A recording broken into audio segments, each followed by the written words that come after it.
Oh, there they come.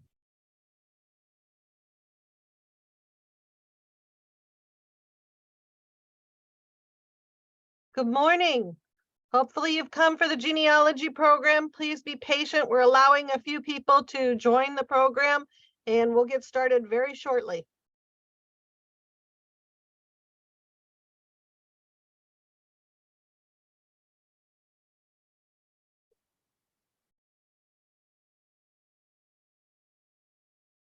I hope everybody's staying warm on this cold morning.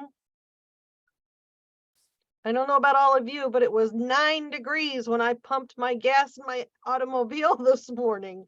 So I hope that you all had a little more warmer temperatures than I did.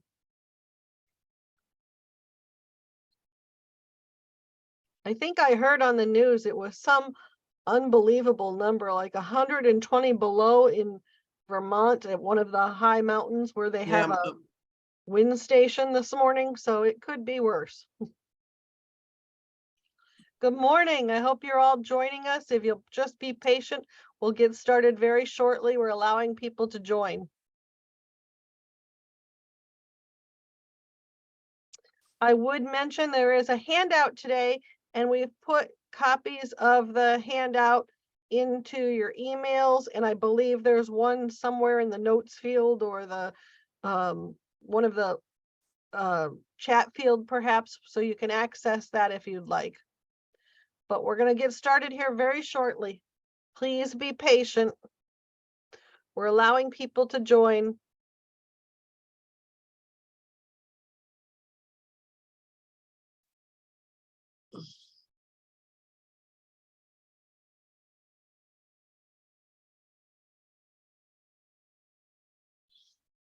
I think we'll at least get started, and I'll tell you, most of you know that my name is Gwen Mayer, and I am the archivist here at the Hudson Library and Historical Society. This is this morning's meeting about genealogy, also a meeting of the Hudson Genealogical Study Group. The next meeting that we will have will be on March 25th, and it will be in person. We have a genealogy group member, Mary Hughes. Some of you may know her or may not know her. And Mary had the unusual experience of the federal government calling and asking for her genealogy and DNA. And she's going to explain to us why this all happened in her program. It will be here at the library on Saturday, March 25th at 9:30 a.m. And we have registration online, or you can just show up as well. We're kind of excited because it's one of our in-person programs. And as you know, we're kind of making this transition back to some in person, some virtual, unfortunately or fortunately due to COVID. This morning, we have the honor of having Diane Gagel speak, and I have known Diane for many years. I would tell you she is one of the foremost genealogists in the state of Ohio, in my humble opinion. She several years, probably upwards of 8 or 10, I would have to ask her, that she served on the Ohio Genealogical Society board. She is from Northwestern Ohio, Monclovia, if I recall right. Monclova. Yeah. Monclova. Thank you. Yeah. I've never been there, but I know it's in the very northwestern corner. She also teaches at a local college. Remind me which college, Diane? I did. I retired from Owens Community College. So she is arguably one of the best in the state, I think, on the topic of Irish genealogy. She's written 2 books that I'm aware of on photography, specifically Ohio Ohio photography, and she's wonderful at indexing photographers throughout the state of Ohio and talking about the evolution of photography within the state of Ohio, and they're great resources. So I would encourage you to look at them at some other time. But I'm going to shut up here because I don't know near enough about Diane, but I know that she is much smarter than I am. So I am going to allow Diane to talk to us about the Irish diaspora, which is clearly an important topic for all of us that have Irish roots. So without further ado, here it is, Diane. Thank you, Gwen. You're welcome. Hello, everyone. Can everyone see I guess you can see my screen, everything, right? Everything's okay there? Yep. The PowerPoint? Okay. All right. This particular presentation is based partly on my Famine Irish. I have Irish going further back than that, but I do have a group of Famine Irish as well. So that's what was the impetus for this particular talk. The first part of the presentation will be a little bit of background about Irish immigration in general. I'm not dealing a whole lot with that because that's a whole nother talk, but I will give you a little bit of background and the difference between the early type of immigration and then the Famine Irish immigration. This talk, as I said, is about the reasons, the reality, and the records of the Irish diaspora. If you see here, this particular picture on this particular slide is what the Irish would have seen when they arrived in probably New York, but other ports as well. One of the things you want to keep in mind is that pre-famine immigration from Ireland was very different than what happened during the famine period. It was largely Protestant. Usually it was single males as opposed to families. And also, of course, we all know about English policy of sending convicts over to the New World. And the major impetus for the Irish was in Virginia and Maryland. Largely Protestant, which also would include, of course, what is today Northern Ireland. I have an ancestor who came from County Down in 1798 and settled with the other Scotch Irish in Pennsylvania and Virginia, which is now West Virginia. So again, if you know about when they came, this area will help you understand who they were when they came over. As you see here, for the Protestant Irish, 80% came after this particular date that I have up on screen. 60% of the Ulster Scots came before 1815, which is in line with what my ancestor was. And he almost didn't make it. He was in a shipwreck outside of Philadelphia, but he survived. And only 10% of the Ulster Scots came after 1815. So this would give, if you have Ulster Scots or Scotch Irish, these dates here will give you an idea of when they probably came.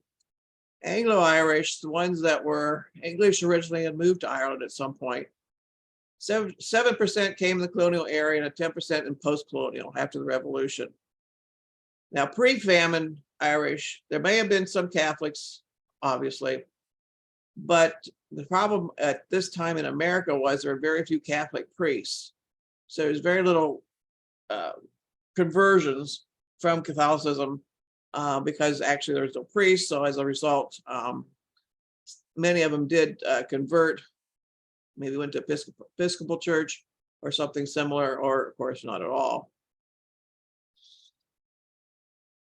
Now, here's the thing you need to understand about the average or the poor Irish before the famine, why the potato famine or the potato blight was so devastating. This was their main form of food.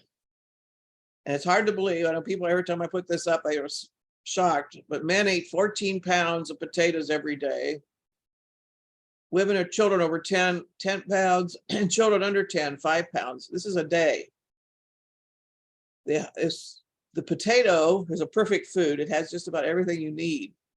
Now, the picture at the bottom shows a typical tenant house.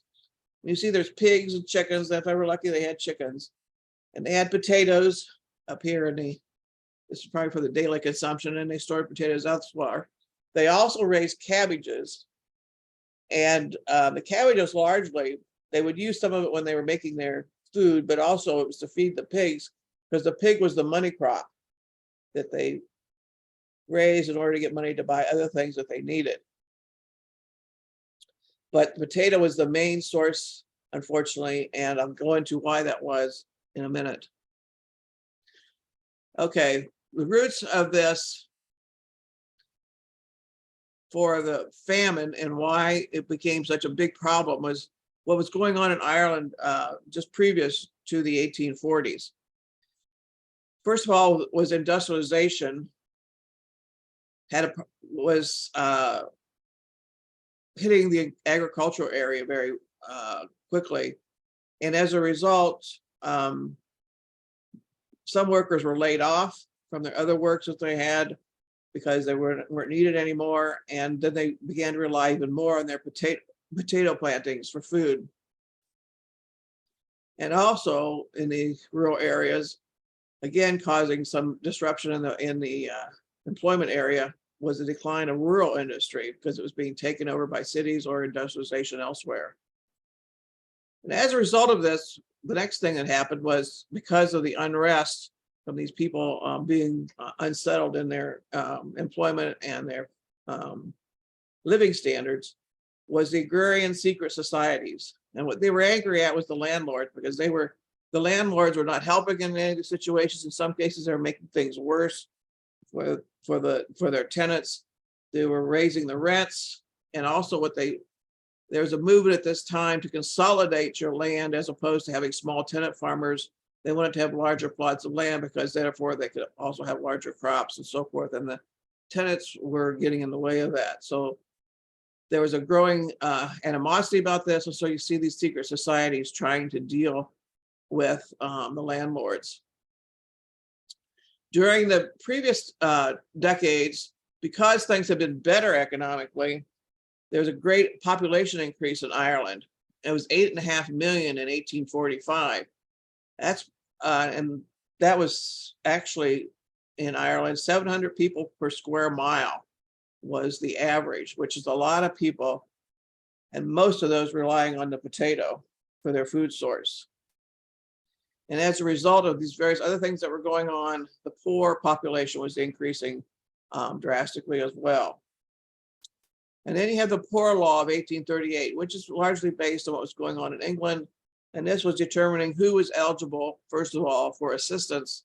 And secondly, the poor law unions would have buildings, we would call them like county homes or whatever in this country. But there was 130 poor law unions in Ireland, which could house 100,000 Irish. However, during the height of the famine, only 2.4 million people were in need of assistance, and therefore could not be housed. And this caused all kinds of problems, which also led to many deaths as well, because they were out in the open, no food, no assistance. And so all of these things sort of came together. It was sort of like a perfect storm. And then you add the blight to it, and things got much worse. So the potato blight. Now, there's some theory today by historians that actually the potato blight was brought over by American ships bringing over potatoes, seeds, and so forth to Ireland. There's been no actual proof of that, I guess, but that's some of the suppositions they're making about how this got started in the first place. But the first thing, of course, as I said before, was the overdependency by the Irish poor on their potato crops. As I said, they had to have a lot of potatoes in order to subsist on, because for the poor, there were no other options usually as far as food source. In 1845 to 46, 1/3 of the crop was lost. Now, this had happened before, where there had been a potato problem, so they didn't think too much of it at first, but it got continually worse the next 5 years. The English, however, had another view on this. They had been trying for generations to convert the Catholics in Ireland, and they saw this as God's punishment for the people remaining Catholic.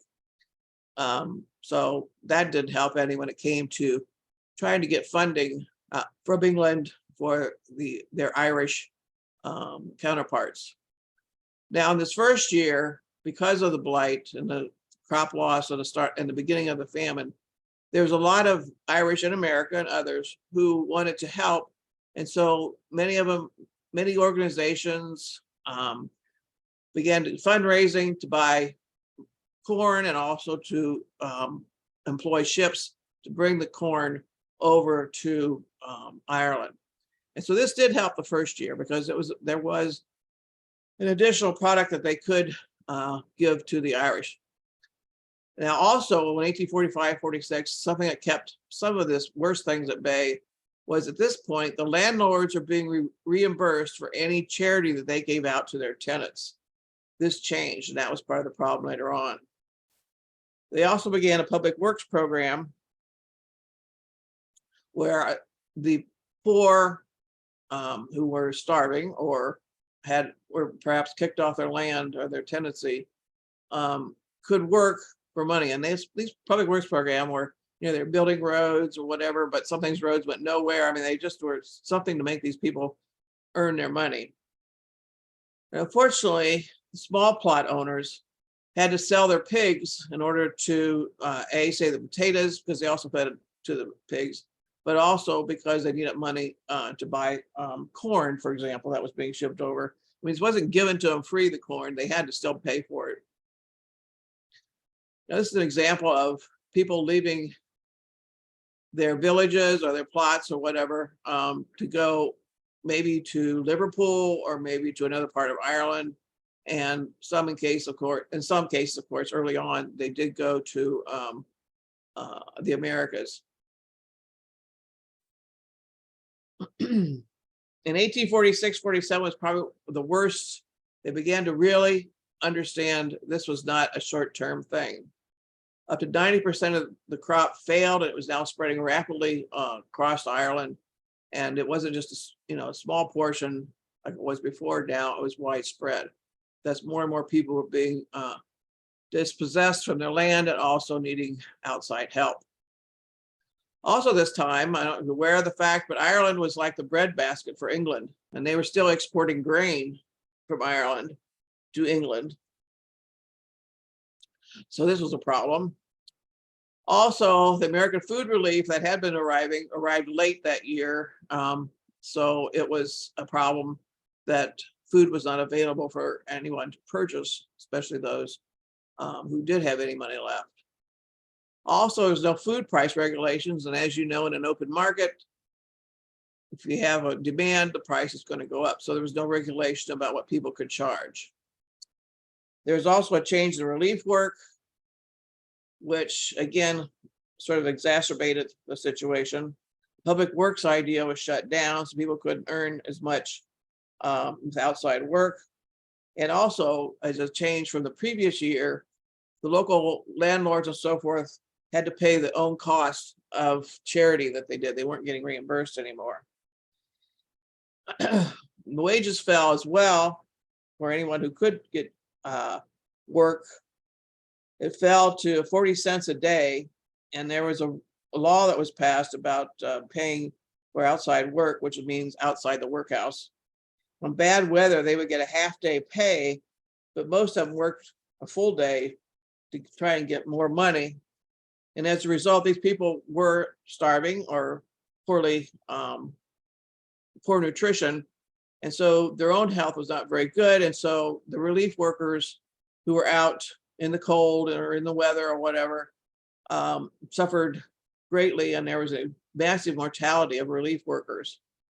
And also because they were doing some of the outside work, they weren't working on their own land as far as being able to plant anything.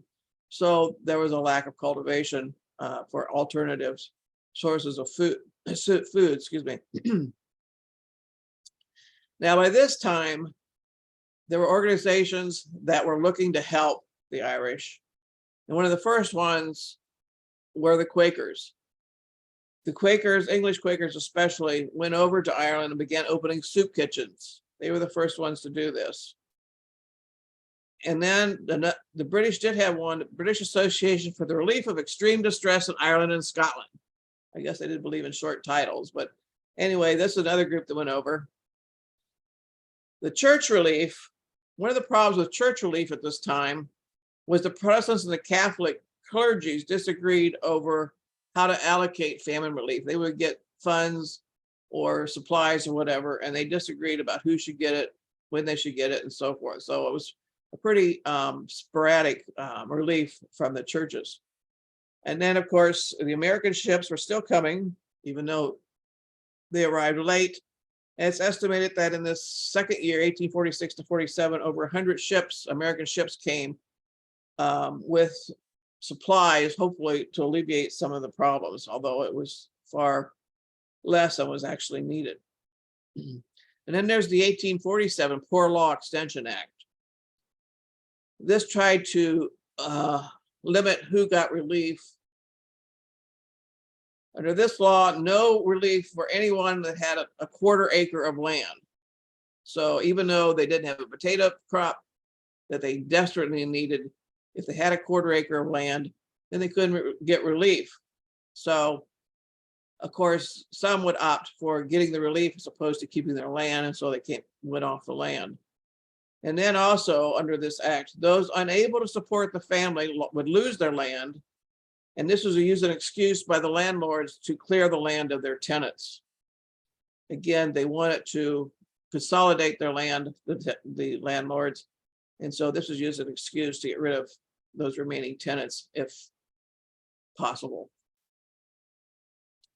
In Cleveland, for example, for food relief, if you look in some of the newspapers of the time, you'll see about meetings, and you see this in many cities. They have meetings mainly led by the Irish, who are in America already, to fundraise, like women did during the Civil War, fundraise to send foods and other types of things that were needed in Ireland. And Cleveland is, of course, one of those in Ohio. Here's an example, picture from the time of a Quaker food kitchen. Big vats of soup that they would cook and then allow, then they would feed the poor in the various areas of Ireland. Of course, these would largely be in towns and cities. Now, they also had to buy their corn. This is a picture that was done at the time of people lining up to get whatever corn they could afford in Cork. Now, many people think in the famine, it was mainly starvation. Starvation may have been a root aspect of it, but because of the malnourished populace, other things began to take people. Fevers accounted for 250,000 deaths. The two main ones were typhus, which was also called black fever in those days, and relapsing fever, which is actually yellow fever. Infectious diseases caused 1/3 of the deaths during this time period. And these are things like dysentery, measles, tuberculosis. And then vitamin deficiency. Obviously, they weren't getting everything they needed from the potato because there were no potatoes. As I said, the potato is a perfect food in regard to vitamins that people need to survive. And when they weren't getting that, they couldn't get enough from corn if they could get it, or other things that they were able to get, or if they got anything at all. So things like scurvy, pellagra, something called famine dropsy, which is edema, and a wasting disease, which in those days was called marasmus, were other things that were contributing to the death toll in Ireland at this time.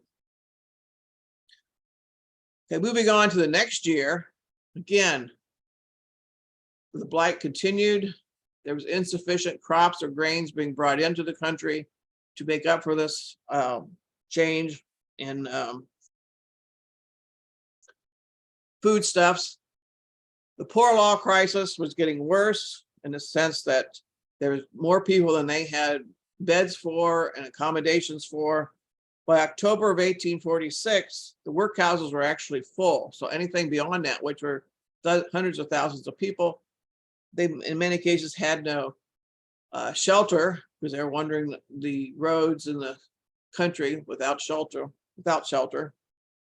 And also the outdoor relief that had been funded, where people would get some money for their work, was very insufficient for any able-bodied person, although being able-bodied was a matter of opinion. Then there were the landlords contributing. Because of the various laws that now favored them and the situation, they did what was called shoveling out. In other words, they were getting rid of the tenants as best they could under the laws that allowed that.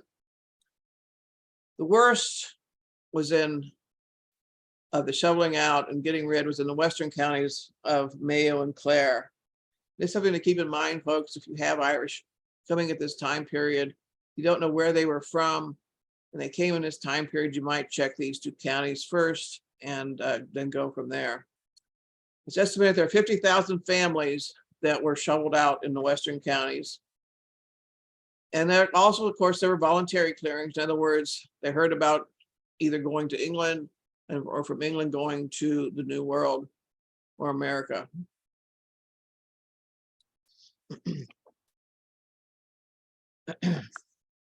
Now, there's also, of course, still people who were willing to fight the system, and this was called the Young Ireland Rebellion of July of 1848. It was not very successful. In fact, if you read the American newspapers, you will see articles about it. And in fact, some of the leaders from this did come to America for asylum. Now, one thing why I wanted to put this picture up here is to show what was done when tenants were forced out. Not only did they force out the people to leave the tenancies that they had, but the landlords also burned their houses. And if you know, they had thatch roofs at those time. So they would burn the houses because they didn't want these people coming back and living in the houses. They wanted them totally off the land. So this is what you would see left behind. And this is taken from the time period. The houses were virtually destroyed, especially the thatch roofs. So there was really no shelter.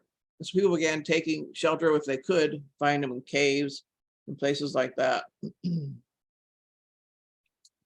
Now, this is a book you might be interested in if you want to read what it was like during this period, the worst period of the famine.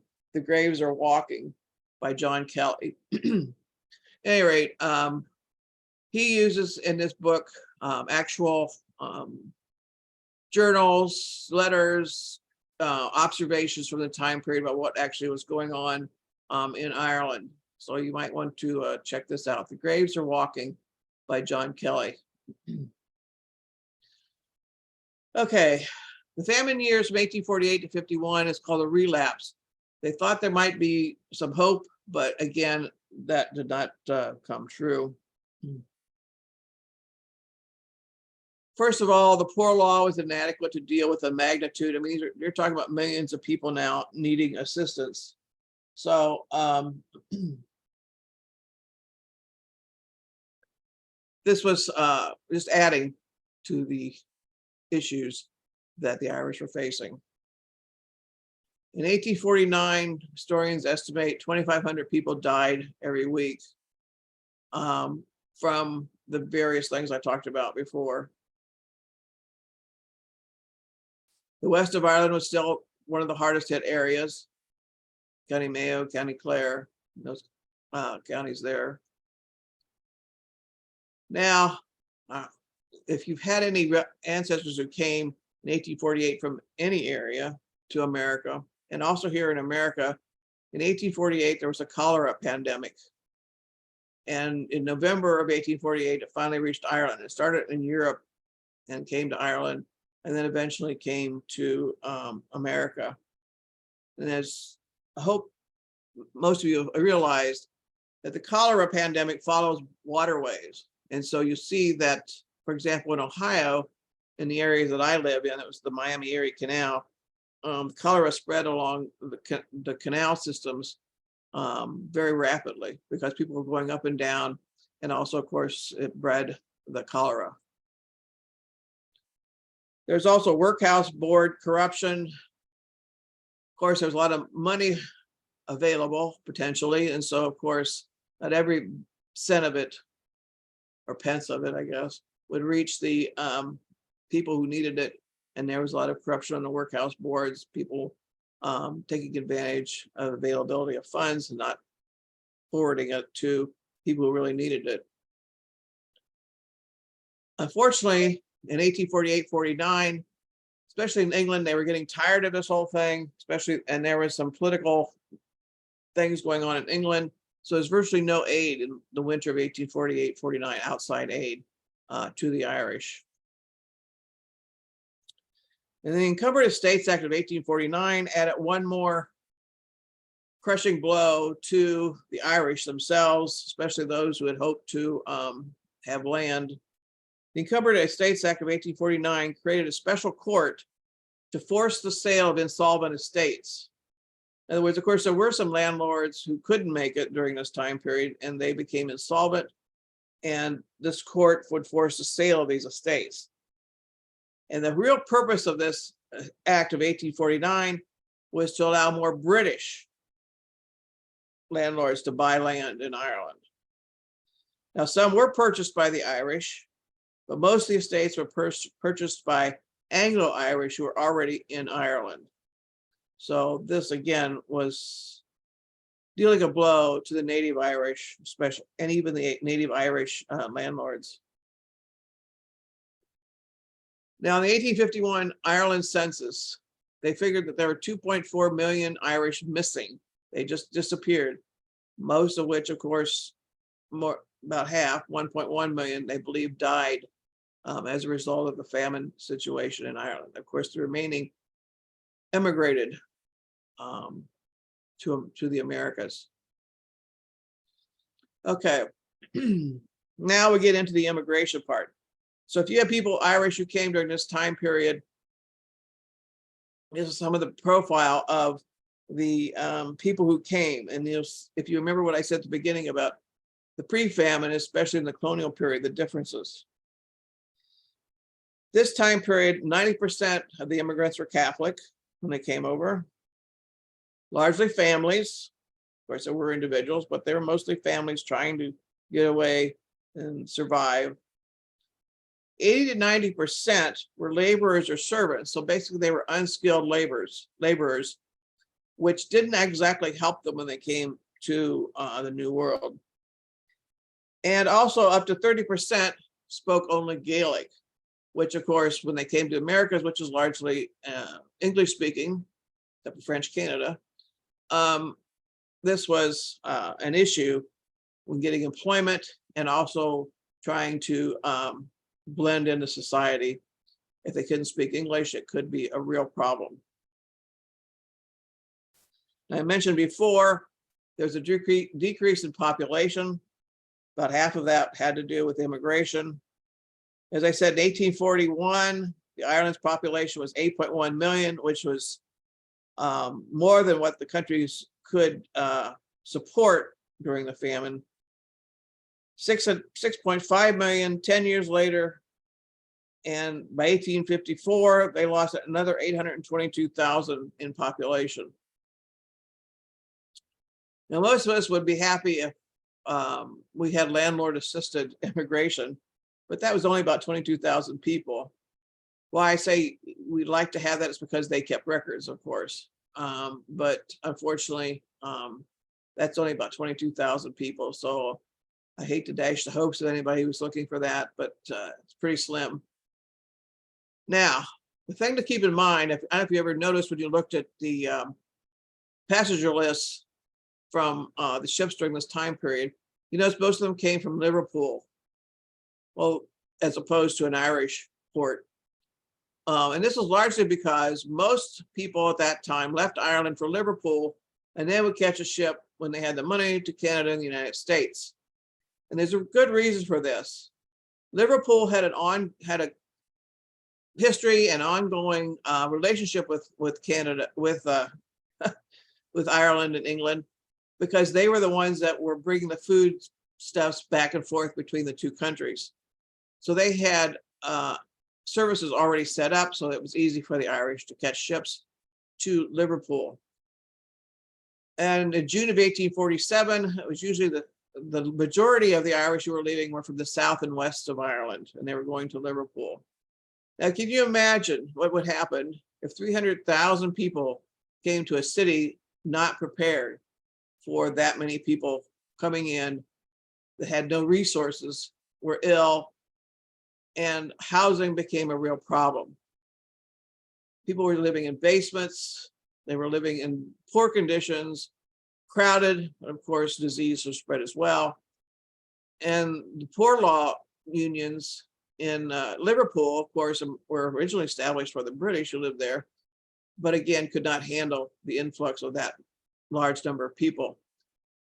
And they figured that because of this overcrowding, the disease, and so forth, that the average was 1,367 burials a day. But again, this was exacerbated by all the various other conditions going on at that time. Then they had a poor law change, which affected Liverpool, and they wanted to get rid of the Irish from the city. So they were forcing them to leave one way or the other. And when it came to leaving, they had to deal with ship's brokers. I mean, you just didn't, like today, have an easy time with finding a ship. You had to deal with ship's brokers, who of course took a fee for their services. And there were runners, again, they would take a bribe, if you will, or whatever, to try and help these Irish. But again, if they were lucky, they got away with just being able to sign on to a ship, although many of them were not that lucky. Now, as I said, most of the ships that you see coming to America are from Liverpool, but there's also other ones, as I pointed out before, could be Glasgow and Strathclyde. And this was largely attractive to Northern Ireland immigrants. Now, supposedly, all immigrants are supposed to get a medical exam before they boarded a ship. Now, as you can imagine, in the 1840s and early 50s, this was not much of an exam. Plus the fact in Liverpool, they had to clear 16 ships a day. And these ships could have up to hundreds of people on the ship themselves. So obviously medical exams. And if someone wasn't showing symptoms at the time, again, it was a farce, and it just added to the situation. And the average passage, and this is on an American packet, not the Canadian packets or the ships, was almost a month. So again, you can see on the ships, things could get much worse. Okay, in 1846, when the beginning of the famine, clues where to research.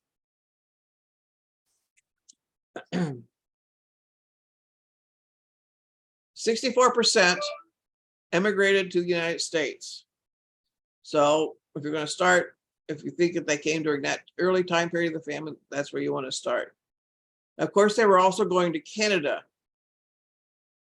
But as I said, things were getting much worse on the ships after they would board. Also because the Canadian ships were not built for passengers. What they were, Canada was a supplier of lumber and timber for England to build their ships, for one thing. And what they would do is they would sail their loaded ships from Canada to England with their wood supplies. After that was unloaded, then they would just open it up at this time period to the immigrants. Obviously not set up for passengers. So again, these ships were not the best. Now, the American ships were passenger ships. So you can see the difference here. 30% of the people who sailed to America on a Canadian ship perished, as opposed to about 9% who perished on ships to the United States, because the United States had better health laws. And also, as I said before, the ships were actually passenger ships as opposed to cargo ships that came from Canada. 70% were New York bound, and they were laborers and servants, again, unskilled workers.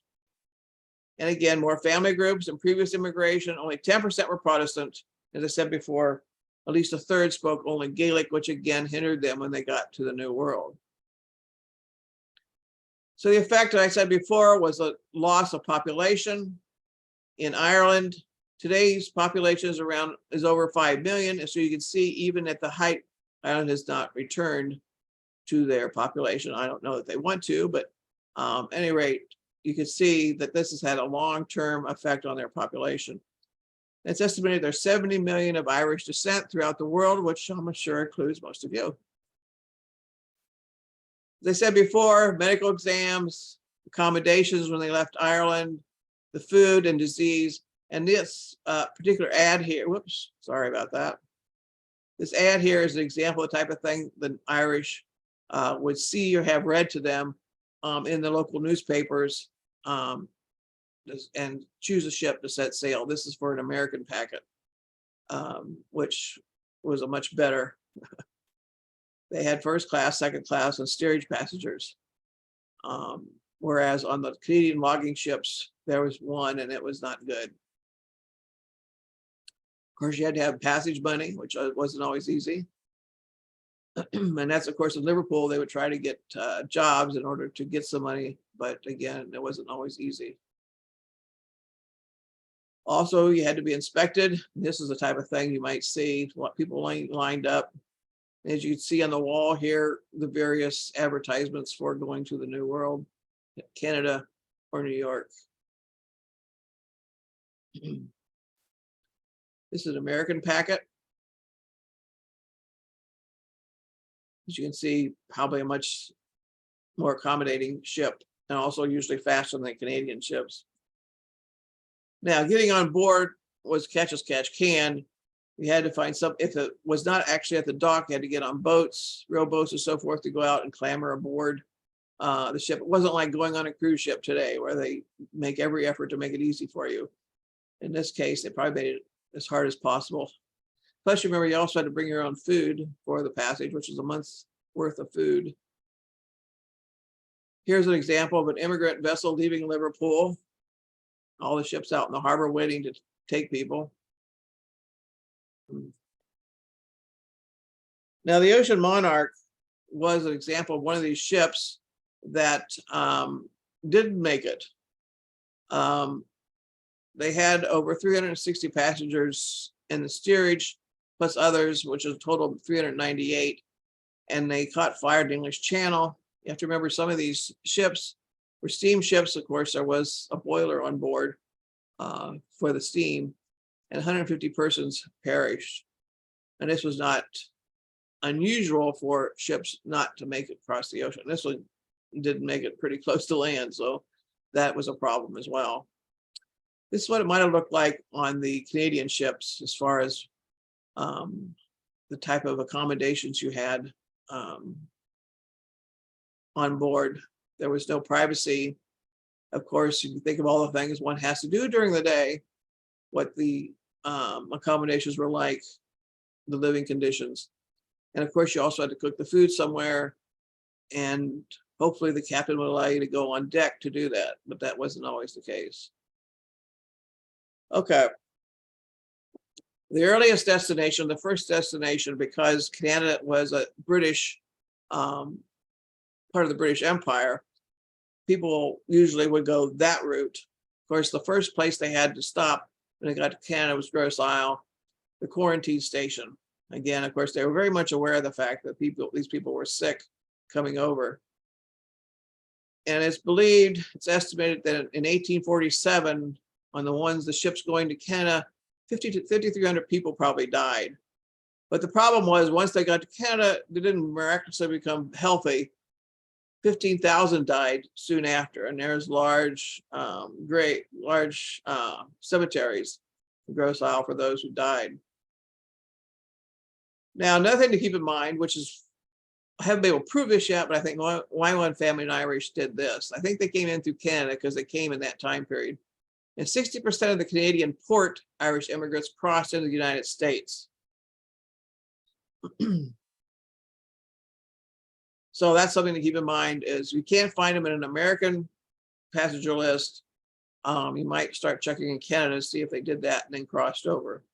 Remember, the borders between Canada and the United States are pretty open in these days, so it wasn't that much of a problem just to cross over. And in fact, my one family Irish crossed over into Vermont.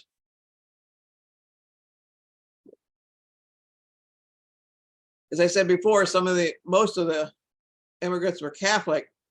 So you might want to look for Catholic churches as well in the areas where your people may have been. But on the other hand, you have to keep in mind there weren't as many Catholic churches in those days as well.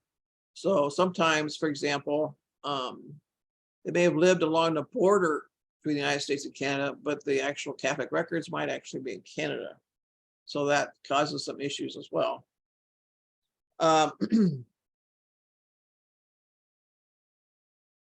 The coffin ships is what the Canadian ships became known as because so many people died. They figure there was, in May of 1847, 50 to 60 deaths daily. And the next month, 150 deaths daily. And one particular ship, the Elizabeth and the Sarah, which arrived in August of 1847, after 41 days, not 29, but 41 days. No food had been given the passengers and only 1 quart of water a day. And the Elizabeth and Sarah had been built in 1763. It was almost 100 years old. So you can imagine the condition of that particular ship. Now, one of the problems in Canada, which unfortunately the quarantine station really didn't take care of, was if the Irish immigrant showed no symptoms, they were allowed to move on from Gros Isle.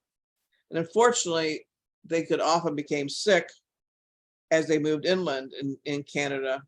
So you start seeing typhus and other infectious diseases moving inland with the Irish immigrants. Of course, that didn't help their reputation among the Canadians either. And so in Quebec and Montreal, you'll find at this time these diseases spreading pretty quickly.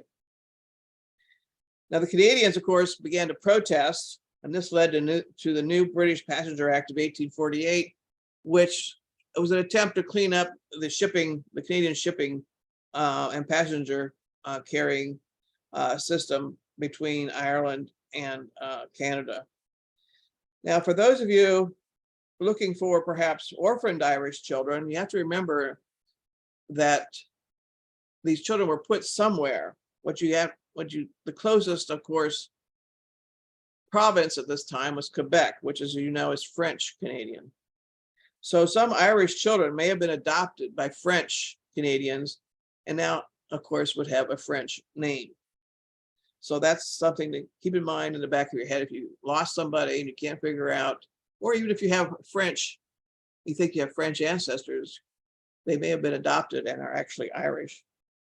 Nice little twist to your research. In the United States, beginning in 1848, because of the coffin ships from Canada and the other things they heard back in Ireland, majority now sailed to New York City, which is 2/3 of all the Irish immigrants. Of course, they went to other places like Boston, so don't forget to look there, and New Orleans. Not only New Orleans for the Irish, but other immigrants who were coming at this time too. Various shipping lines had specials, cheaper fares, because they were trying to beef up their income and also bringing it to New Orleans. Now, there were some villages who actually went this way to New Orleans with a priest or whatever, and then they go up the Mississippi and spread out into the upper Midwest that way. So that's something to keep in mind. It wasn't always straight east to west. It could have been south to north as well. Okay, in New York, of course, New York also knew about the particular issues that the Irish immigrants are bringing.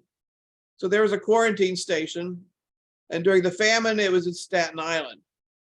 And after 1856, which of course was the later period of the famine, it was Castle Garden. This is a picture of Castle Garden in New York. And they, of course, again faced, like all immigrants that went into New York, runners, rackets. There were rackets as far as people who were selling tickets, like on the canals. They weren't really ticket sellers, and of course, they had duped the people. Or other situations about saying, "Oh, I could get you a room at such and such a place. It's just give me this money and I'll arrange it for you." And of course, when they got there, there was no such thing going on. And also they, say, "Well, we have to weigh your baggage," and that would be the last they saw of their baggage. So you had to be very vigilant. And this wasn't just the Irish; it's just about any immigrant that came during this time period. This is what they would see when they got to Castle Garden. And you see Castle Garden here in the distance, back here. Now, this is, I think, is a very light day for Castle Garden. I've read accounts of where there was seemingly, I don't know if it was actual, but seemingly hundreds of ships waiting to disembark their passengers. But this is where they were supposed to end up, Castle Garden, after Staten Island was closed. Here's another example of a steamer at Castle Garden, right here. This is Castle. This is where they would get into Castle Garden. Remember, there's no Ellis Island at this time, so don't look for your Irish immigrants during the famine period at Ellis Island. There was no such thing. Here is their first connection with America, dealing with an American official. I said they were often cheated or robbed, outright robbed by some of the racketeers in New York. Now, 3 things the Irish immigrants learned about America. Streets were not paved with gold, even though they were told that. The streets were not paved at all in many cases, and you can imagine, and that they were expected to pave them. Remember, as I said before, these immigrants were largely unskilled workers. Now, something some people don't think about this time period, 1849 was the gold rush. And of course, they heard about it in Europe, in Ireland. And some, especially the single men, they may have gone straight to California as opposed to going to the eastern ports. If you look in the 1850 census of California, which is only a year after the gold was found, there was 2,500 residents listed as Irish born. Now, they may have stayed in California or the West, but of course they could also go east after either finding their gold or not finding their gold. Now, I mentioned about Catholic churches. One thing to keep in mind with the Catholics, the earliest major Catholic immigration were Germans in the 1830s. And so you see Catholic churches, largely German speaking. And these little dots here are some of the Catholic churches in New York City in 1840, before the famine. Now, this particular map shows after the famine, and you see all these other additional dots. The Irish and the Germans generally did not mix in their churches. They wanted their own church. The German Catholics, of course, usually spoke German in the churches. Their masses were in German and so forth. Of course, the Irish wanted it either in English or Gaelic, and so they wanted their own churches. And this wasn't just in the cities. My own particular Irish ancestors, the one famine family, they settled in what's in Shelby County, which is over near my area, near Lima, for those of you who don't know where Shelby County is. At any rate, there's a town called Fort Loramie, which had a very substantial church called St. Michael's, but it was all German-based populace at the time when the famine immigrants start showing up. Well, of course, they wanted to, usually the Irish settled together in one place and the Germans would settle together as well. And they wouldn't go to the German church, St. Michael's, so they built their own church, and it was called, unsurprisingly, St. Patrick's. And even though St. Michael's is only a couple miles from where St. Patrick's is located, they nevertheless wanted their own parish, their own priest, which either spoke Gaelic or English, as opposed to what was usually done in the German church, which was, of course, speaking in German and Latin. So again, you will see, here's an example. This crosshatch here are the Irish wards, again, settled together. And here are the German wards again. They generally, in the beginning, did not mix their populace. They, of course, wanted to remain Catholic, but also their own particular native countries. So that's something to keep in mind when you're looking at where your people settled. Now, 5 Points, you've probably heard of, is the Irish slum in New York City. Again, the areas they would settle together. Now, one of the things about 5 Points is this is also where the earliest Protestant Irish lived as well. And they didn't like the Catholic Irish any more than some of the other people did. So there was a lot of conflict in this particular area of New York.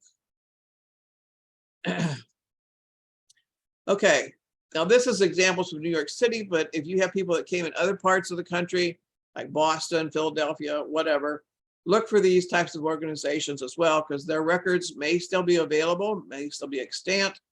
and may have information for you if they came through some city like New York. Something like an Irish Immigrant Society, which helped people when they came, may also help people send money back to Ireland. So again, they kept records. There is the British Protective Immigrant Society, again, to help immigrants. The Children's Aid Society of New York, again, that was largely, of course, about the orphans. The New York Magdalene Female Benevolent Society, obviously for the female immigrants and those who were in dire straits for one reason or another. And then, of course, the very obvious, excuse me, New York Association for the Improvement of the Condition of the Poor. Again, they couldn't come up with a shorter name, but again, all these were developed for the massive influx in this time period of these poor, many times ill, unskilled workers, and also, of course, the orphans that, or half orphans, if especially if the father had died, would end up under these auspices. Another thing I wanted to point out to you, I'm sure you've all heard of the orphan trains. Well, that was a Protestant group. And one of the things, the Protestants had the orphanages earlier than the Catholics did. Of course, what the Protestants would do is if they took Catholic children in, they would try to convert them back to being a Protestant. And the Catholics got upset by this, and then they started developing their own children's aid societies and so forth, or orphanages. And the Catholics did have their own orphan trains, although not as extensive as the other Protestant one. So keep that in mind.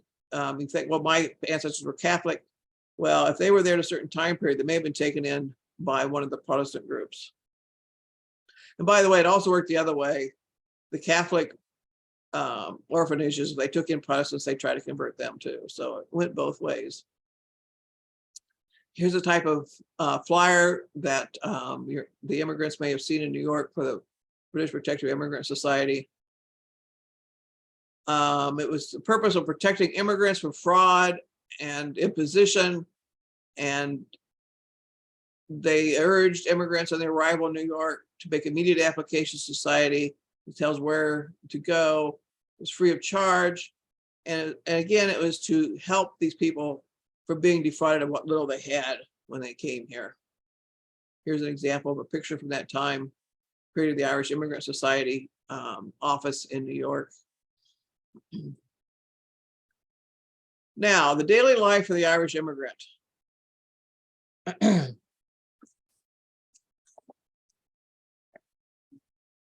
One of the things you have to keep in mind, excuse me, is the survival rate.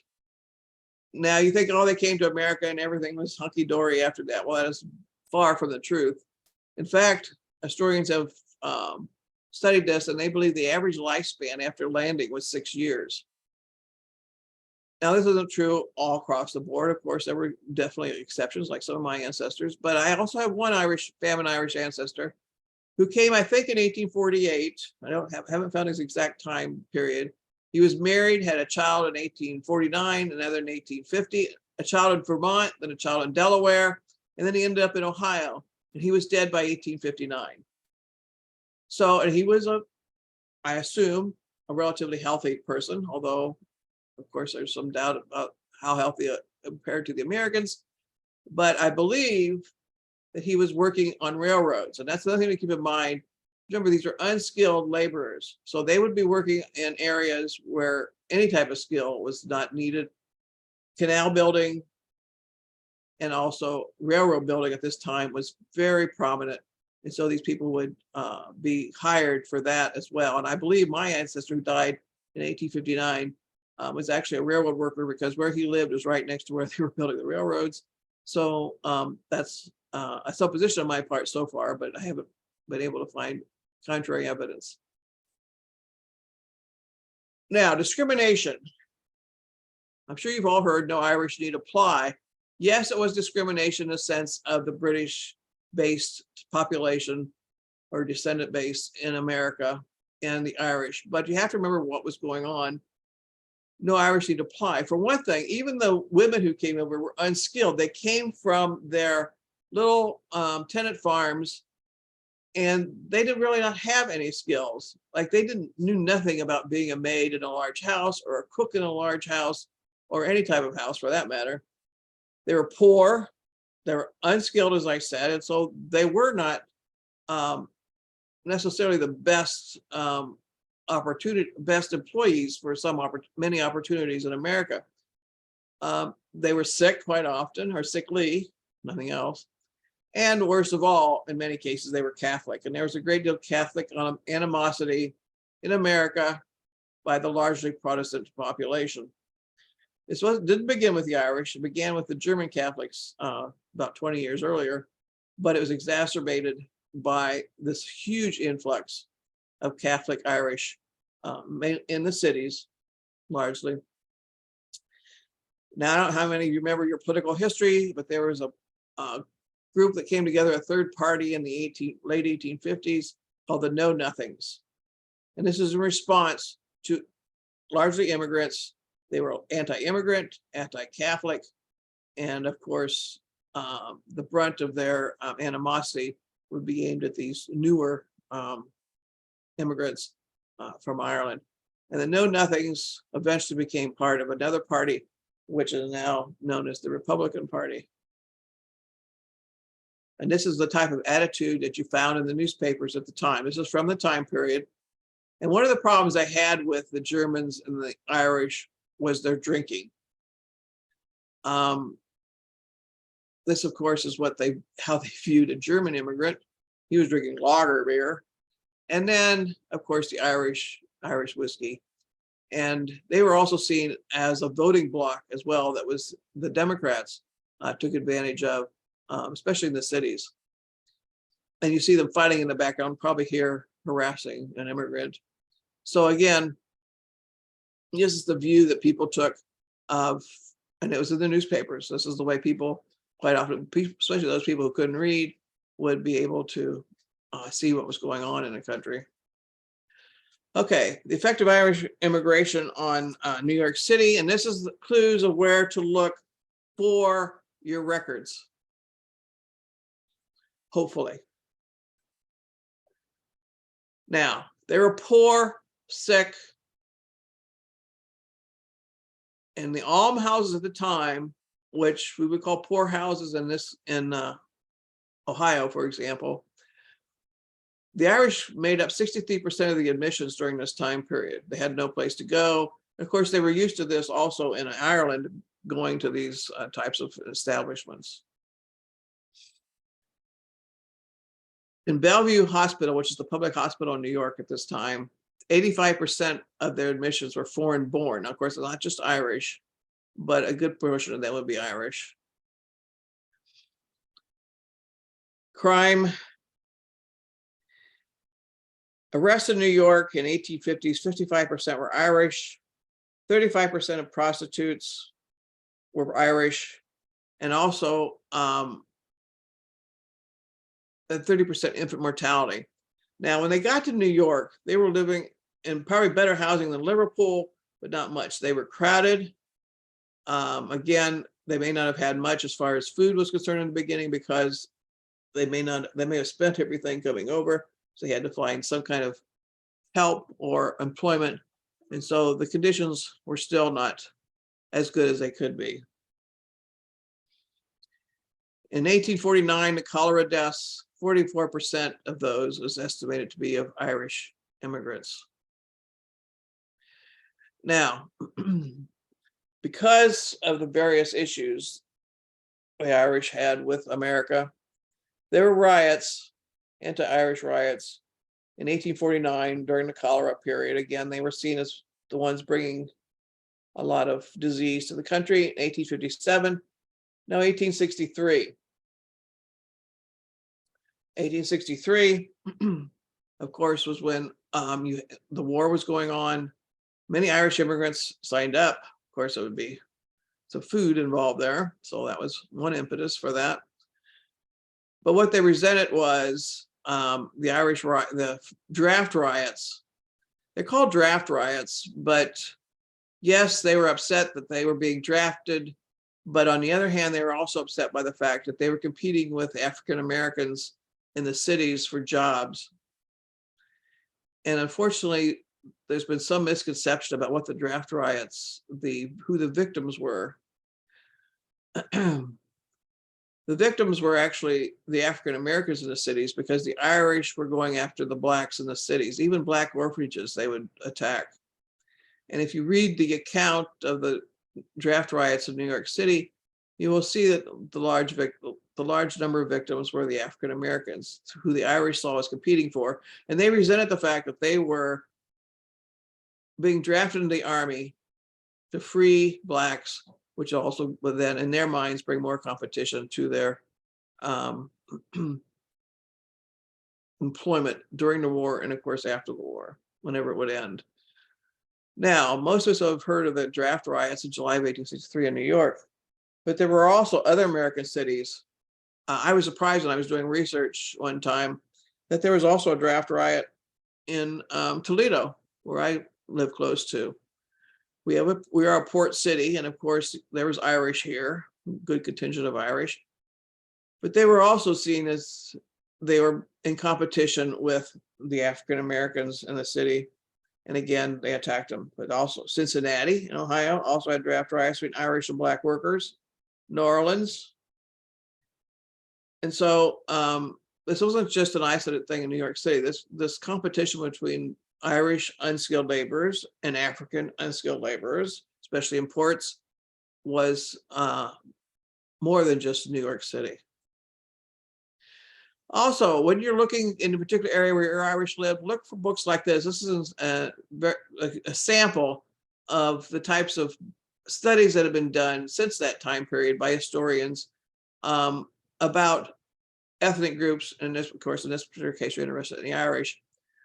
There's one about the Irish in Cincinnati, and then the Irish in New Orleans, and then Catholic immigrant colonies in America in the 1840s and 50s. Again, look for these in your local libraries or online or on Google Books or things like that, to get yourself some background into what the Irish were doing. Again, also I mentioned before about the Catholic churches. Look at the histories of your diocese where your ancestors may have lived, and find the Irish Catholic churches. And of course, the easiest way is to look at the names of churches like St. Patrick, St. Bridget, and so forth. But again, the histories of those churches will tell you if they were founded by the Irish. And of course, then you might want to look at their records. I don't know how many of you are aware of the fact that the Diocese of Cincinnati records are now on findmypast.com. The Toledo Diocese is on Family Search. So again, look to see if these have been digitized and are online for you to look at. I found a great deal of information once the Cincinnati ones were digitized on Find My Past, because previous to that, the bishop in Cincinnati was not open to research in their records. So this digitization that's going on in Catholic records is a great boon for those of you doing Irish research. So check it out to see what might be available on the various places like Family Search, Find My Past, and so on. Cleveland area, I just looked, since the closest large city to where most of you people are. There are various, and I'll leave this on the screen for a little bit, various sites that you can, and you can look these up yourself, like the Irish in Cleveland, Irish Americans and their communities, and so forth. You can find these very easily. Many of them are digitized. You can find them online. So check for other resources on the Irish in your geographic area.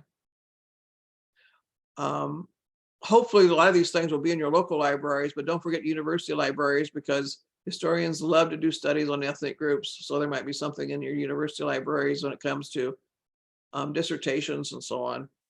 Now, another big resource for those of you in the Cleveland area, the Cleveland Newspaper Digest. I assume most of you are probably familiar with this. This is a WPA project that indexed, abstracted Cleveland newspapers from the 1830s up to, I don't know when it ends, but it's after, I think it's during the Civil War maybe.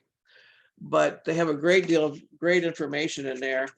And one of the things I found many years ago was in 1851, they had a section on penal and corrective institutions in Cleveland and the inmates of the Cuyahoga County Jail. They actually listed the inmates' names in this abstract. And 41% of those in 1851 were Irish. And they were all Catholic, and all but one were illiterate. So this tells you, as I said before, understanding who the immigrants were will help you find their records in either county homes, children's homes, and also penal institutions in the area during this time period.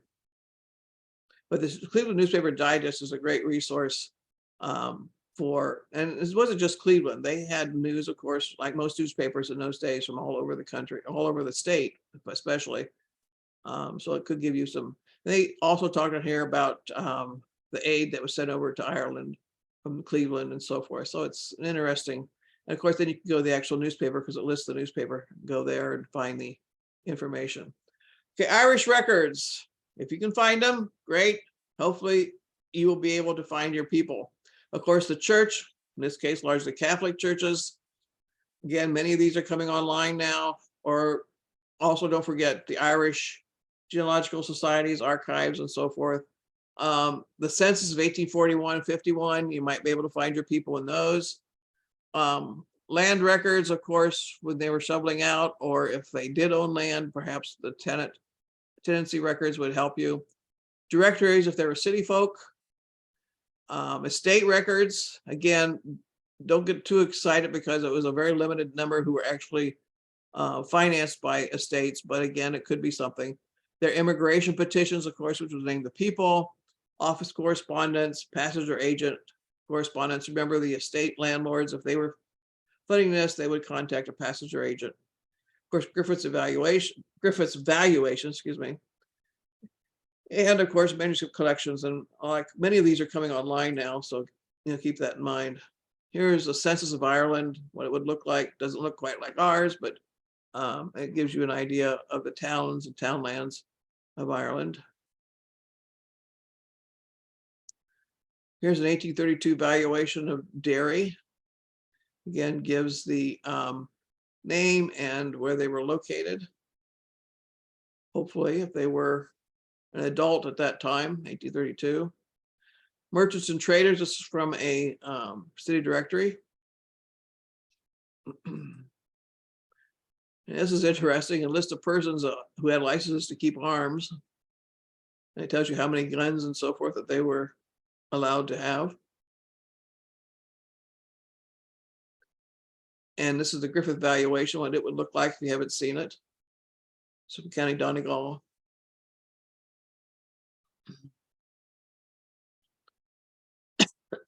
Excuse me. Immigrants from Ireland, state aided immigration schemes. Again, these are not huge numbers of people, but it is possible. This is in 7 months, 366 people left Liverpool, New York, from 7 different vessels from Crown Estates in Ireland. Again, it's sort of like a complete family chart here. So it does give you some idea. Hopefully, some of you will have somebody on these. United States, the national records would be passenger lists, of course, if you can find them. Remember, most of them would be from Liverpool, but they could be from other places. The 1850 and 1860 census, which of course lists their place of birth, which will be of interest to you. Don't forget the mortality schedules. That's right. That's the only place I found so far the death of one of my Famine Irish, the guy said who lived only till 1859. I haven't been able to find a church record yet, and because they were so poor, I found no tombstone or cemetery record. Still looking, but again, it's looking like needle in a haystack so far. But he died from TB, and that was found in the mortality schedule. So don't forget that, especially the 1859 one. Naturalizations, also don't forget the 1849 cholera. Quite a few newspapers published the names of the people who died from cholera. So check that out. Of course, naturalizations. I had one he wasn't a famine Irish guy, but he came over earlier, about 5-6 years earlier than the famine. But apparently he was working on the canals in New York, and he filed his first papers in New York, but he was naturalized in Shelby County, Ohio, about 6-7 years later. So don't overlook that aspect as well. Then, of course, the military. There were Civil War Irish regiments, and of course, these have been written about. And of course, they have the regimental lists and so forth. Here's a good one for if you had somebody in the Civil War who was Irish. Becoming American under fire, Irish Americans, African Americans, and the politics of citizenship during the Civil War era by Christian G. Samito. Becoming American under fire. So if you had one of your ancestors fight during the war, Irish, this might be something to give you some background into what they were going through. United States, local records, county histories. They might give you some, oops, sorry about that. Button's too quick. About ethnic groups, including the Irish. City directories, Irish enclaves. Now, if you remember, city directories have a section where they list all the churches in their area. And as you can find the names of the Catholic churches especially. And you could see perhaps where you should be looking for records. Now, again, remember these older directories, the Irish churches may no longer be existing. They may have been merged into another Catholic church or totally eliminated. So, but to give you a place to start and find out where their records are, find the diocesan archives, that should help you. Also, too, if you have the name of a priest who married your ancestors, you don't know what parish it is, you can do a reverse look, take the minister, look in the city directory, and it should tell you what parish he was in. Aid Society records, if they're available in an area. Irish American newspapers. I don't think there were any in Ohio, but there would be, of course, in the larger cities like New York and Boston. Church records, as I said before, Catholic. Police blotters of jail registers. I just pointed out the one about Cleveland again. And in Ohio, police blotters and jail registers, by the way, are public record. So you can easily look at them. Other states, I don't know. I assume they probably are to a certain extent public records. The poorhouse records, county home records, whatever your particular county called them. And don't forget, in Ohio, we have children's homes. Of course, in other states, Ohio and Indiana, if you're aware of the fact, are the only two states that had government-supported children's homes. Began in the Civil War because of all the orphans that were left behind. Other states were based usually in private type of orphanages, either religiously affiliated or some benevolent society or whatever. During this time period. Now that changed, of course, later on, but during this time period, Ohio and Indiana are the only ones that had government-supported children's homes.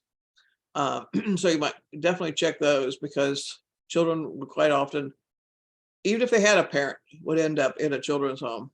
And then, of course, vital records. Of course, in Ohio, they didn't start till 1867 and later in some other states. So this could be problematic, but check anyway. Now, don't forget the California Gold Rush. See if they ended up out there. There's census records, mortality schedules, of course. There's a California state census in 1852. Of course, passenger lists, the manuscript collections, pioneer societies, and court records. Now, I don't know if you've ever had a chance to look at pioneer society records. I looked at some in California, and they're pretty detailed. Other places have them as well. Other states have them as well for the early people. And sometimes they're very interesting, quite detailed. So don't overlook pioneer societies when it comes to these, especially the Western states. Here's a passage to America. This is a passenger agent I mentioned before. This is a guy from Detroit, Michigan. His records have been published, and it has the date they came, where the port of departure, their destination, the passenger name, and if they had adults, children, and so forth. So that is available, although again, it's a minority of the information out there. Here's, of course, an example of I'm sure you've seen a passenger list. Again, Liverpool is usually the source, or the embarkation point during this time period. Not always, but usually. Search for missing friends. I'm not going to read that for you. I'm going to read it yourself. But this is another people, as I said before, the people who were coming to America, Canada, and so forth. People back in this old country may have known they were going to Canada, but not aware of the fact they went to the United States, or the fact they went to California and then what happened to them after that. They may not have been aware of that. So they would post in newspapers and so forth, and this is now available online and so forth, the search for missing friends, trying to find their relatives, friends, or whatever it might be, which could give you some information that you may not have had before. So don't overlook that. Canada has a great archive system if you have never done research there. And these are some of the major starting points. As I said, the National Archives of Canada has a great online presence. And they've also published studies of chain migrations. So again, if you think they may have come, especially in the early year or two of the famine, this might be a place you want to check out as well as American. Even though you know they end up in America, they could have started coming through Canada. So check out these as well. And also don't forget what I said about Irish orphans in that first year or two were often adopted by French Canadians. So if your DNA suddenly shows up Ireland and you think you're French, you might want to check out this aspect. More Canadian sources, excuse me. There's a good book about Grosse Isle by Marianne L. Gallagher. Institutional records, again, like just in the States. And also, just like in the States, many of the Irish joined what would be called, because they're Canadian in a British Commonwealth country, British military and naval records. Again, in the National Archives of Canada. That's what NAC means. So there's many good resources in Canada. Here's a picture of Grosse Isle. You'll see all the ships waiting. And you can imagine what it was like coming in there sick, starving probably. The National Archives has a database to help you locate some of these people. And I just looked up a common name I have in my family, Costello. And that, some people, doesn't sound Irish. It is an Irish name, but what you have to remember, folks, are the Black Irish. The Black Irish are the descendants of Spanish sailors who were stranded in Ireland after the Armada was destroyed. So again, the name to me, this sounds Spanish. So again, this guy could be a descendant of the Black Irish. But again, this is a good research to get you started about where possibly your ancestor may have touched base with the Canadian office. Cindy's List, good place, Ireland, and also other Irish things in America or Canada, whatever. These are all listed on your handout, and I also have the current web addresses. Some of these changed over time, so I had to go back and look. The Ulster American Folk Park is a neat place. In Ulster or Northern Ireland, they have an Irish American park where it's kind of neat. They have the various houses that your ancestors might have lived in Ireland. And then you walk through there, and then you get to a building that looks like a port city, a dock, and there's a ship there. You go into the ship, you go down into the hold, you see where people may have had to live for 40 days or whatever. Come up out the other side and you're in America. They actually went over to America and disassembled Scotch Irish and Irish buildings at the time when the Irish would have been here, and put them built the American side of the period. And when we were there were Irish ladies trying to teach Irish kids how to square dance in a big American barn. It was kind of fun to watch. But there's also a counterpart in Virginia as well that has more of just the American aspect of where the Scotch Irish and the Irish would have lived. So it's two parts to that. More websites of interest. Again, use some of your topics and find what's out there. And remember, it's always evolving now with digitization. You may have looked one time at Ancestry and you didn't find anything, and go back again, keep looking, and same thing with Family Search and all these others. More and more stuff is coming online. So if you're not familiar with geography in Ireland, that's a good history and maps. The Irish Times is online and searchable. Again, as more and more stuff is coming online. So of course, not all of it's free, and you'll have to decide how much you're willing to pay, because some of the sites, especially in England and Ireland, there's a fee, and usually you can get a short-term fee, like for a month or whatever. So you consolidate everything you're looking for and get it in that shorter time period. So at any rate, a lot out there, more coming.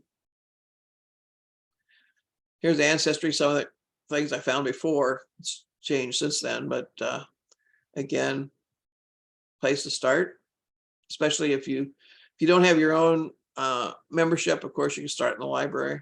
You can ask Gwen how much they have as far as Irish or Ancestry. I assume they have the basic at least.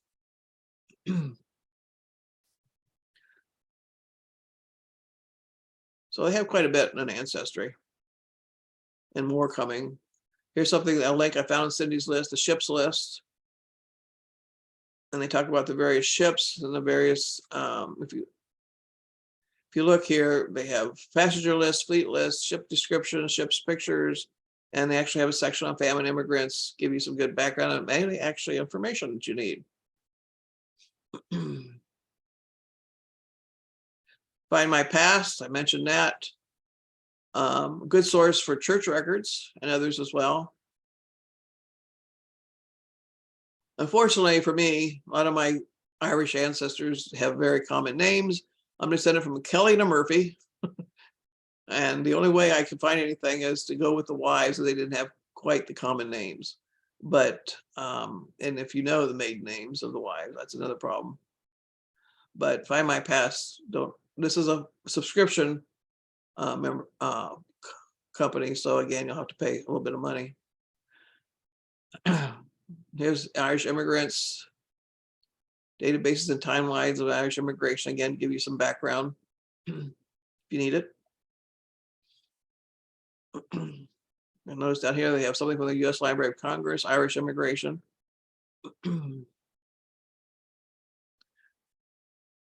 I went on Amazon and just to see what kind of famine Irish books they have, and there's of course quite a few.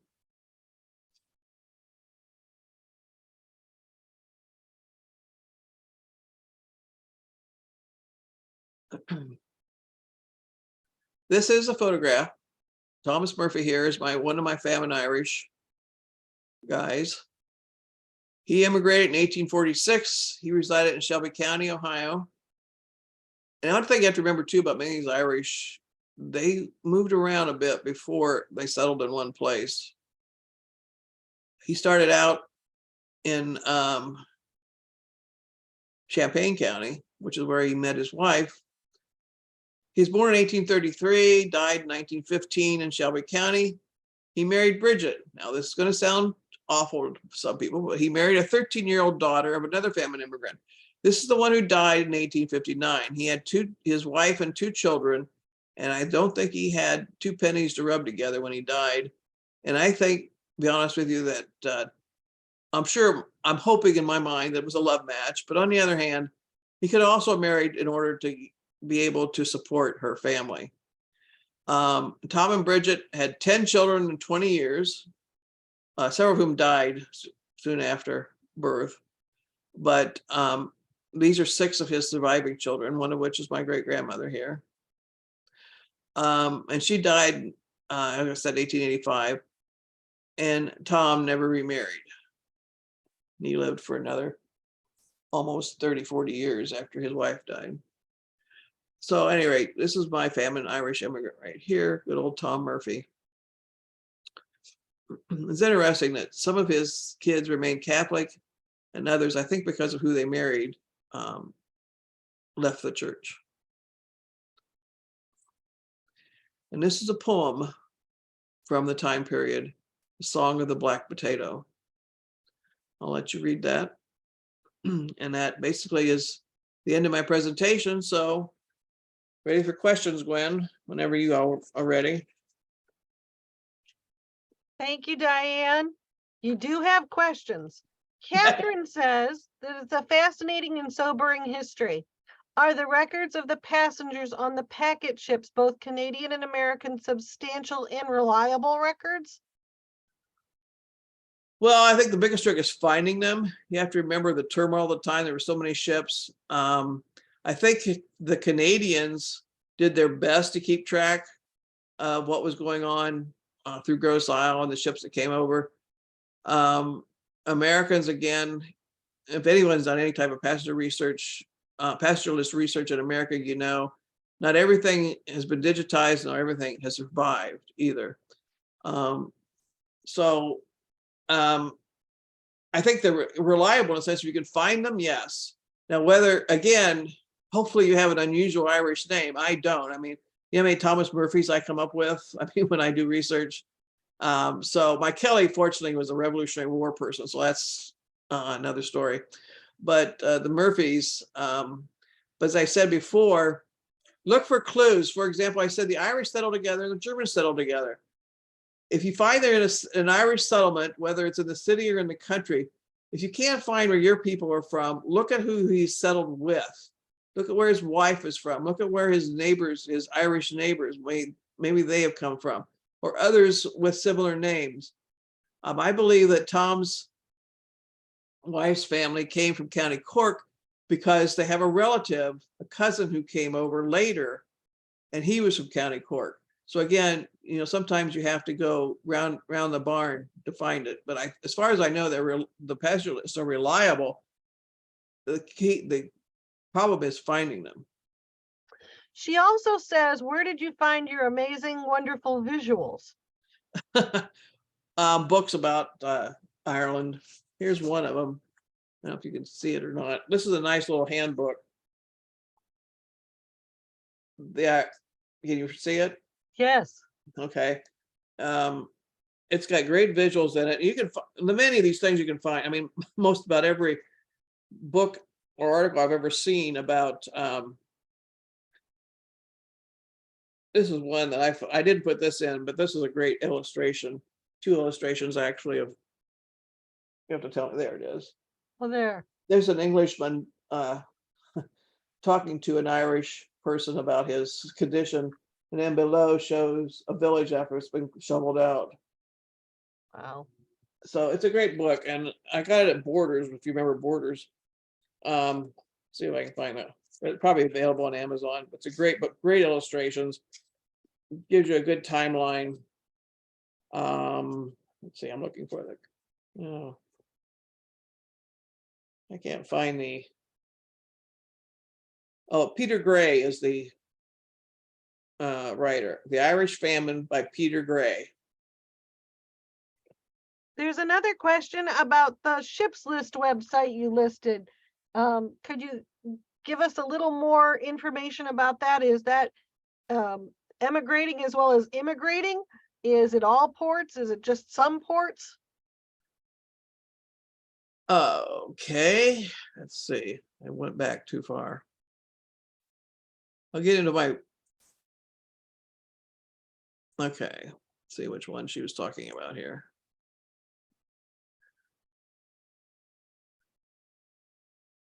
Okay, oh, that's not it.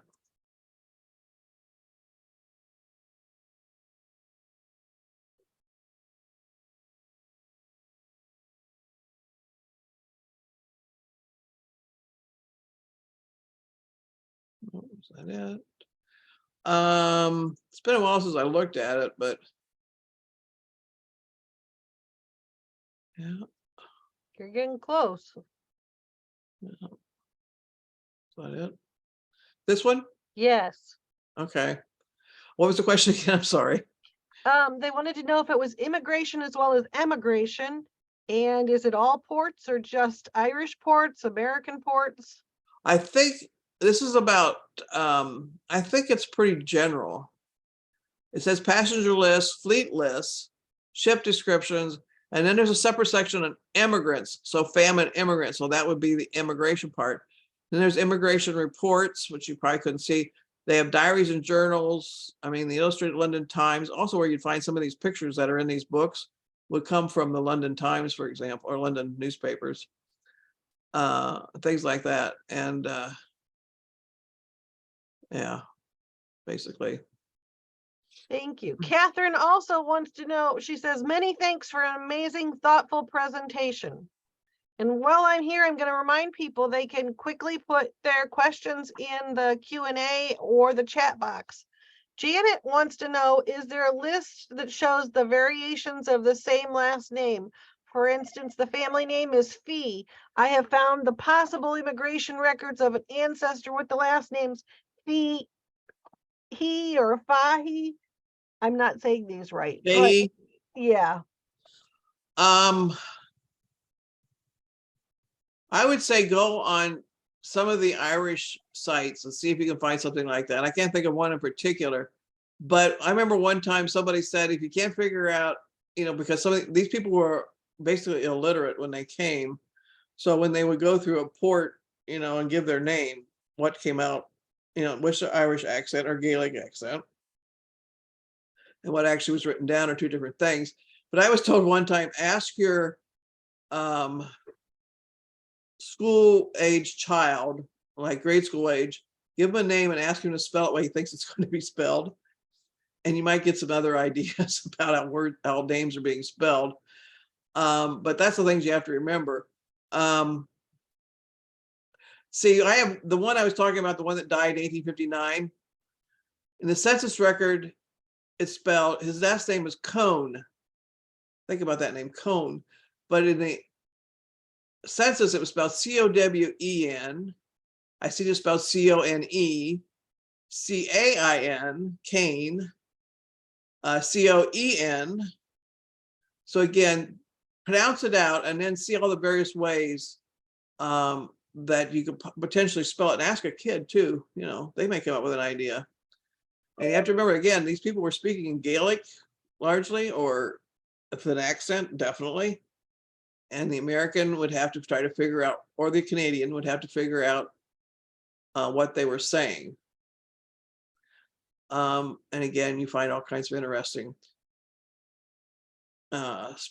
spellings as a result. But as to an actual site, I would go to some of the Irish sites.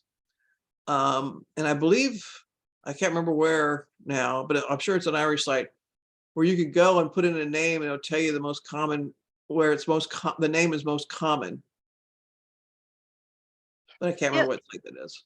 The other thing you might suggest is Soundex. It'll at least give you a code for the name. I happen to have Doyle, and I just always thought D-O-Y-L-E. It never occurred to me to think about D-O-I-L or D-I-L-E. And Soundex can help you narrow the search. It's available. It also could be overwhelming of the numbers that come up depending on the name. But you're right. Yeah, Soundex is a good way to try to get different spellings. Judith asks about Irish ancestors that were sponsored by American employers. Hers immigrated in 1859 from the county of Limerick. Do you know of anywhere that there's a list of these kinds of employers? 1859 is after the famine. So, well, in what industry was it? Do you know?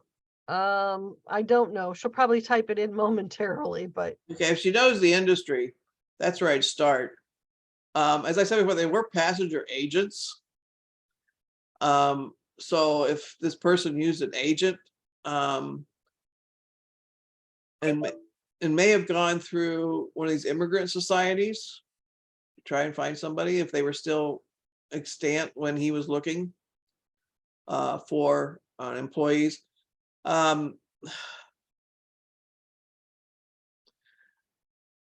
Northwest Ohio, there's a town near me called Rossford. That's where the glass industry, one of the glass industries is located. And the owners went to Eastern Europe to recruit workers to come over from Hungary, Poland, and that area, and brought them over. Now, I've never looked at their records, but it's, now this is of course late 19th century, early 20th century. But I would say start with the industry and see what you can find in passenger agents and so forth. But that would be the route I would start with. Does she know? Have you heard from her yet? They were in Vermont, stone workers. Ah, okay. There have been studies, I know, I have read them, or articles about stone cutters in Vermont. There's a lot of Italians that were brought over. So I would, look for articles about stone cutters in Vermont. I know there's been some work done on that because I read about them. But it's largely Italians, though, that I read about. Now, I have Italian stoneworkers on the other side of my family, and there were often articles in the Italian newspaper that was here. So you might want to look through the newspapers of the area too. I think that would be helpful. Burlington newspaper and also Boston. I mean, they would probably come through Boston. So, and I would say, he may have recruited him over there. I'd look over in an Irish newspaper too, if they know where they came from and what part of Ireland. Now, whether they were recruited through the church, I don't know. I've never seen that, but it's not impossible, I guess.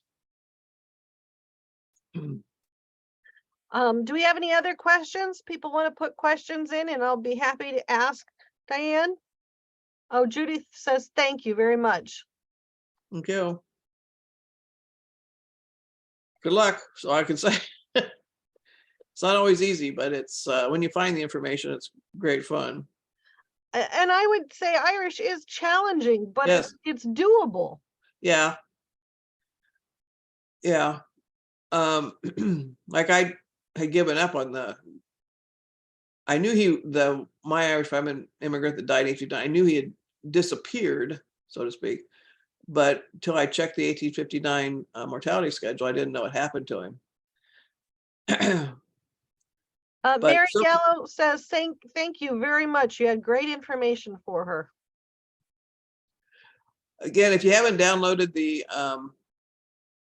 outline or the handout, a lot of this information is on there, plus more information than I put on that I talked about. So if you haven't downloaded it or whatever, printed it out, I would advise you doing that.